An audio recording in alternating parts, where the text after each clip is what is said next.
Welcome to the Case Studies for Surface Transportation Security project, sponsored by Tougaloo College National Transportation Security Center of Excellence. The following program provides an overview of the lessons learned and key decisions made during the 2002 D.C. sniper attacks and the 2005 Hurricane Katrina disaster. The goal is to assess the impact on the transportation sector of the actual decisions made by crisis managers during these events, suggest alternate decisions that may have improved overall outcomes, and offer a brief look at the commonalities between the incident command decisions made during each of these events. Each case study is presented in its entirety. You may, however, pause the video between case studies for discussion.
The crisis known as the Beltway sniper case paralyzed the Washington metropolitan region for 22 days in October of 2002. Much has been written about this case, from daily press and television reports to blog entries, books, television shows, and even a movie. The attention to the details of this case is almost exclusively centered on how the police responded to and apprehended the snipers.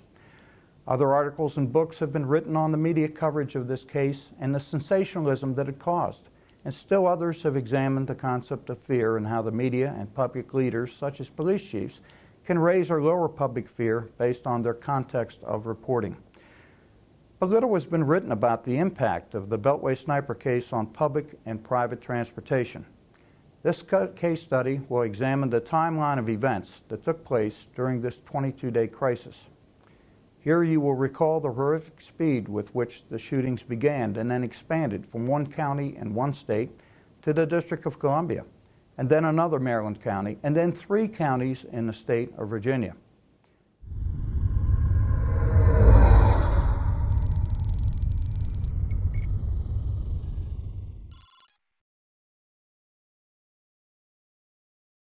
There are 5 major lessons learned from this case study. The first lesson is that partnerships work. All of the public officials involved in this case had pre-existing relationships with each other within their respective professions and domains. It was through these established networks and partnerships that communication lines remained open and conference calls were immediately established. The second lesson learned is that the Incident Command System, or what we call ICS, worked very well. Here you will see the advantage to using the Incident Command System and the benefits that it produced. For example, professional relationships that came together during the September 11, 2001 events and the anthrax attacks that plagued the Washington, D.C. area during the fall of 2001 definitely helped shape a confluence of public and private partnerships that heretofore did not exist within established networks.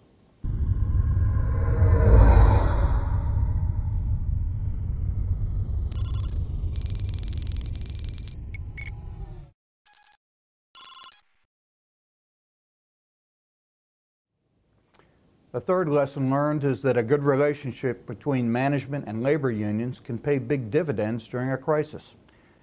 The relationship between Chief Polly Hansen and the Metro Transit unions is one noteworthy example for transit systems. This relationship kept line of communication open and transit workers informed of events and updates as they occurred.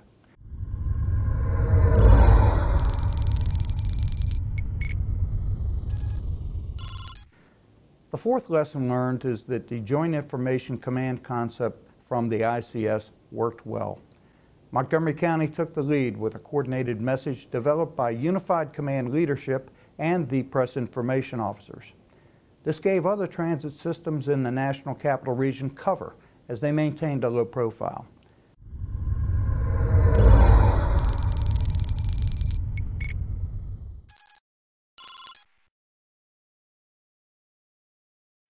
The final lesson learned is that memories linger.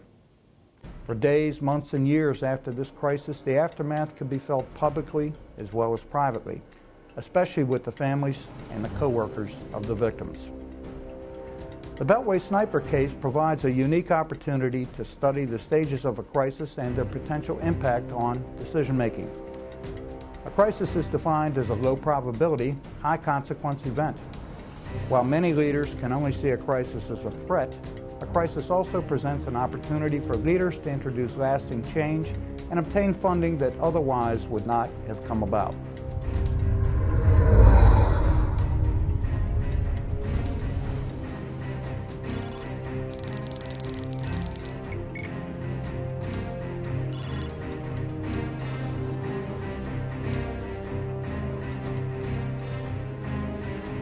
There are 5 stages to a crisis.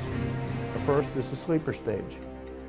Long before a crisis occurs, a series of persistent early warning signals, or red flags, are given off. Next is the Big Bang stage, where the crisis is publicly reported, often with great intensity. Next is the lingering cloud stage, where the crisis continues to be the lead story of the day, along with new details that are announced or developed by investigative reporters.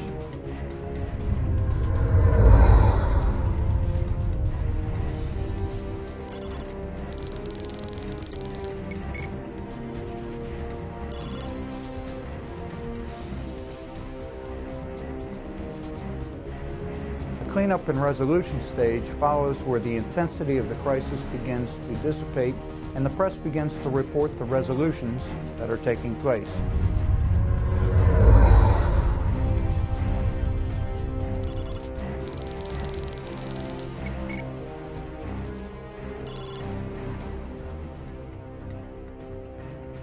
The final stage is learning, where reviews are conducted and lessons are developed and lessons are learned.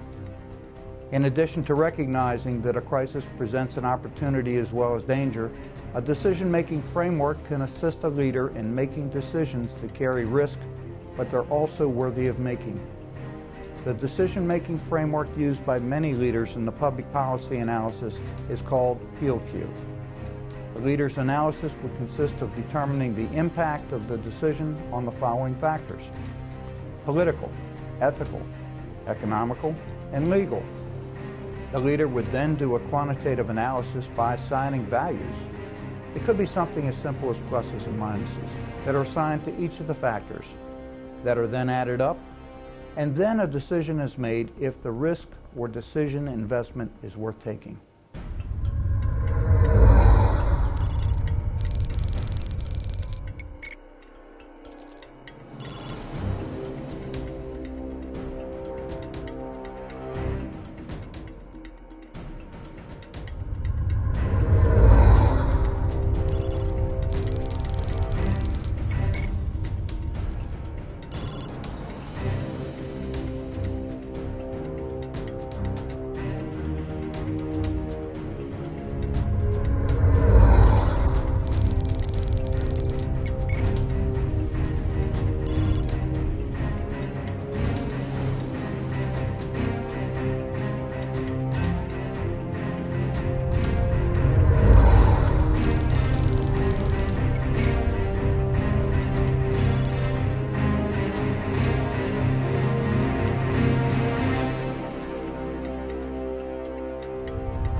The case study investigation indicates that the lack of a crisis communications plan for a mass shooter incident impacted the response and investigation into the DC sniper events.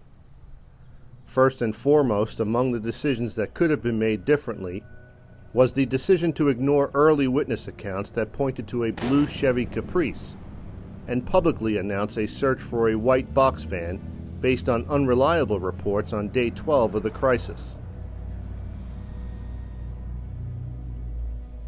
Although witness accounts involving the white van were legitimate, they should not have been weighed so heavily given the circumstances surrounding the reports and the existence of other information pertaining to a potential suspect vehicle.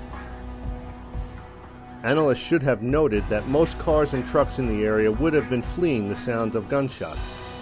White vans are an extremely common type of vehicle on local highways and roads, and the lack of any other non-public intelligence pointing to a white van.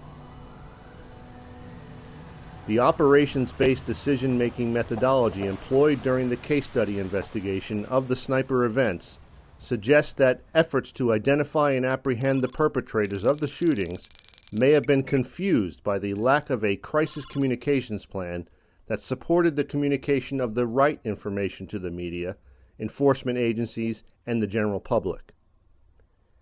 Had police not announced the white van as the prime suspect vehicle, crisis call centers would not have been inundated with erroneous reports, all of which had to be investigated, and those resources could have been deployed in more generalized area checkpoints capable of screening more vehicles.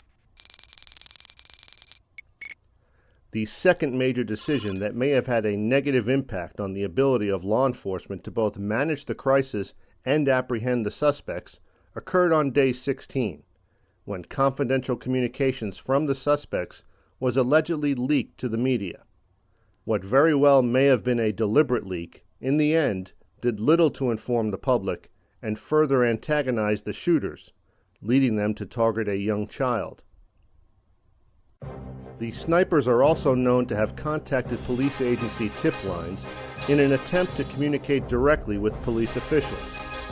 The call center did not assign the proper value to these calls by the snipers and did not properly account for the potential of an unknown suspect making contact for the purpose of negotiating. The process improvement factors and lessons learned must include a crisis communications plan that accounts for a suspect of a violent attack to communicate with police officials.